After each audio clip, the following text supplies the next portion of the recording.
Who are the winners and losers of the 2025 trade deadline?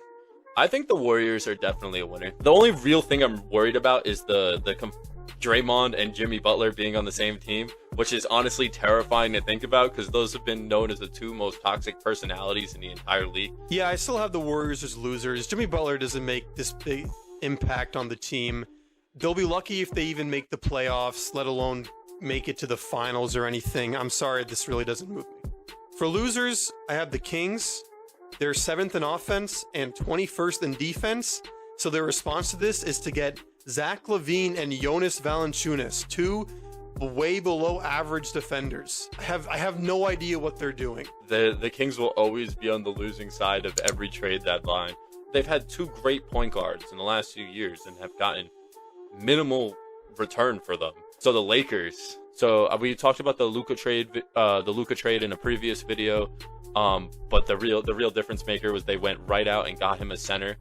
I think their starting five is actually really bad. Their only competent defender on their starting five is Mark Williams, who, by the way, has only played 40% of the games in his career in the 2.5 years he's been in the league. For loser, I have the Bucks. Kuzma doesn't really change anything, and it's just a huge morale blow to the Bucks. And we should have traded Brook Lopez. I have to give the Cavs a major win for this trade deadline. They made the move that gave them the length and the defense that they were somewhat lacking. They've been shuffling small forwards the entire season, so DeAndre Hunter really fills a hole that they had. For loser, I have the Pelicans. They traded Ingram, which was good, but why the hell is Zion and CJ McCollum still on this roster?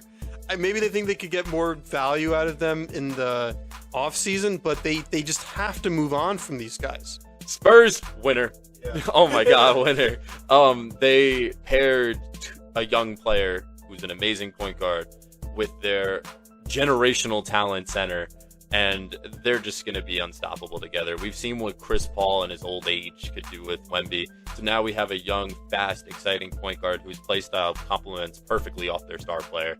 And they didn't have to give up Sohan, Castle, or Devin Vassell. The Mavs are obvious losers. We don't need to talk about this anymore. I still think they're a decent team, but how could they not be losers after they lost Luka?